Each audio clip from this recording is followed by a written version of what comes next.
Livro Inteligência Emocional, de Daniel Goleman, e hoje a gente vai refletir sobre a seguinte questão: os jovens usam o vício em bebida e drogas como automedicação?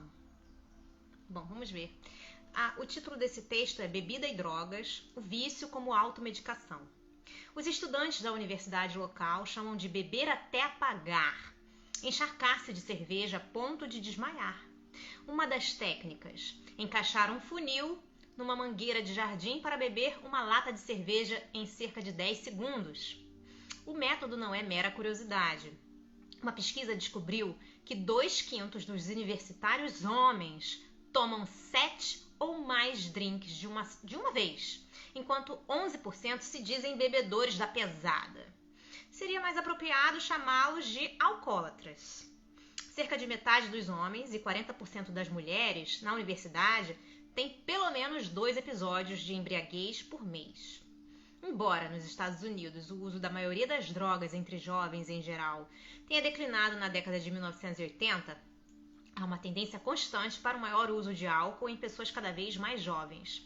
Uma pesquisa de 1993 constatou que 35% de universitárias diziam que bebiam para se embebedar, enquanto apenas 10% faziam o mesmo em 1977. No todo, 1 em cada 3 estudantes bebe para ficar bêbado.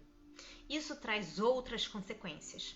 90% de todos os estupros oficialmente comunicados em universidades aconteceram quando o atacante ou a vítima, ou os dois, tinham bebido. Acidentes relacionados com o álcool são a principal causa de morte entre jovens de 15 a 24 anos. Experimentar drogas e álcool parece ser um rito de passagem para os adolescentes, mas esse primeiro gostinho pode ter resultados de longa duração para alguns. Para a maioria dos alcoólatras e viciados em drogas, o início do vício remonta aos anos de adolescência, embora poucos dos que experimentam se tornem alcoólatras ou viciados em drogas. Quando os estudantes deixam o ginásio, mais de 90% já experimentaram bebida, mas apenas 14% acabam virando alcoólatras. Dos milhões de americanos que experimentaram cocaína, pelo menos 5% ficaram viciados. Por que uns são diferentes de outros? Claro, os que vivem em bairros de alta criminalidade, onde o crack é vendido na esquina e o traficante de drogas é o mais destacado modelo local de sucesso econômico, correm mais risco de abuso de drogas. Alguns podem se viciar por virem a ser eles próprios ocasionais passadores. Outros simplesmente por causa do fácil acesso ou por uma cultura de colegas que glamoriza as drogas. Um fator que aumenta o risco de uso em qualquer bairro, mesmo e talvez sobretudo nos mais ricos. Mas ainda assim permanece a questão de todos os expostos a essas seduções e pressões e que chegam a experimentar, quais aqueles com mais probabilidade de se viciarem. Uma nova teoria científica diz que os que contraem o hábito, tornando-se às vezes mais dependentes do álcool ou das drogas, usam essas substâncias como uma espécie de medicação, uma maneira de aliviar sintomas de ansiedade, raiva ou depressão. Ao se iniciarem na droga, eles descobrem um remédio químico, uma maneira de resolver os sentimentos de ansiedade ou melancolia que os atormentavam. Assim, de várias centenas de alunos de 7ª e 8ª séries, acompanhados durante 2 anos, foram os que apresentavam níveis mais altos de perturbação emocional que depois passaram a ter as mais altas taxas de abuso de substâncias. Isso pode explicar por que tantos jovens podem experimentar drogas e álcool sem se viciarem, enquanto outros se tornam dependentes quase desde o início. Os mais vulneráveis ao vício parecem encontrar na droga ou no álcool uma maneira instantânea de aliviar emoções que os afligem há anos.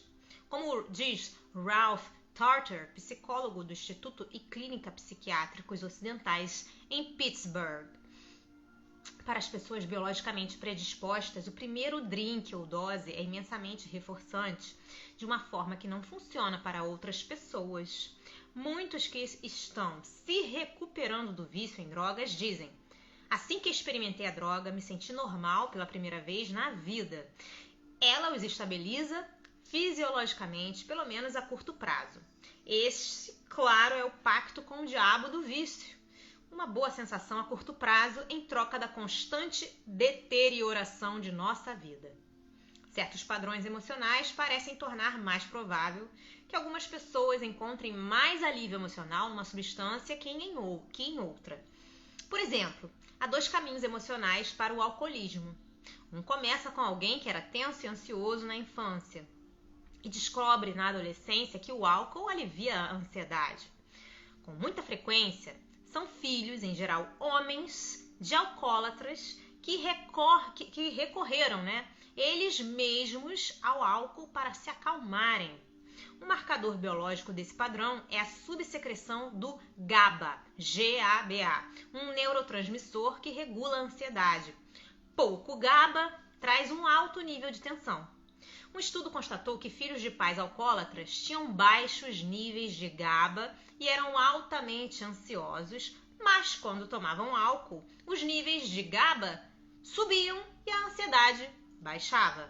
Esses filhos de alcoólatras bebem para aliviar sua tensão, encontrando no álcool um relaxamento que não conseguiam obter de outra forma.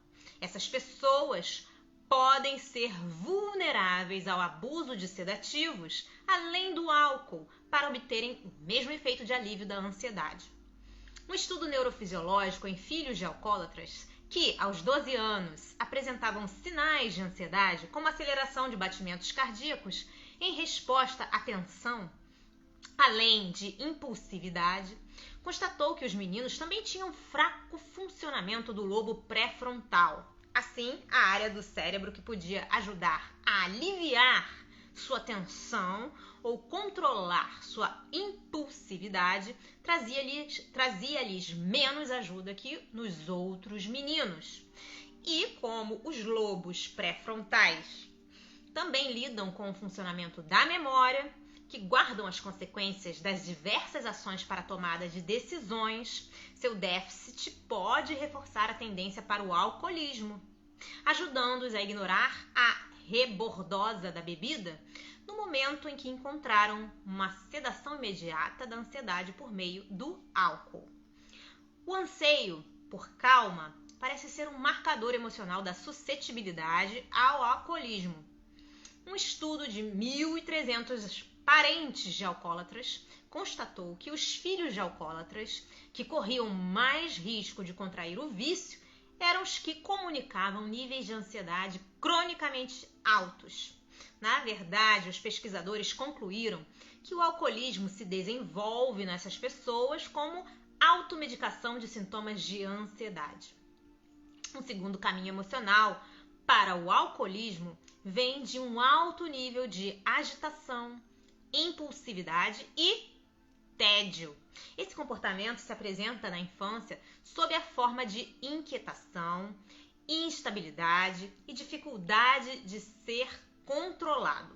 No curso primário, como ter o bicho carpinteiro, hiperatividade e meter-se em encrencas, uma tendência que, como vimos, pode fazer com que essas crianças procurem amigos na periferia, às vezes entrando numa carreira de crime ou obtendo o diagnóstico de distúrbios de personalidade antissocial. Essas pessoas, e são sobretudo homens, têm como principal queixa emocional a agitação, principal fraqueza, a incontida impulsividade, reação habitual ao tédio, de que muitas vezes sofrem uma impulsiva busca de correr riscos e excitabilidade. Em adultos, pessoas com esse comportamento, que pode estar ligado a deficiências em 2 outros neurotransmissores, serotonina e MAO, descobrem que o álcool alivia sua agitação. E o fato de não suportarem a monotonia as torna dispostas a experimentar qualquer coisa. Combinado com a sua impulsividade geral, isso as torna propensas ao abuso de uma lista quase aleatória de drogas, além do álcool. Embora a depressão possa levar alguns a beber, os efeitos metabólicos do álcool muitas vezes simplesmente a agravam após uma breve euforia. As pessoas que recorrem ao álcool como paliativo emocional o fazem, na maioria das vezes, mais para diminuir a ansiedade do que por motivo de depressão.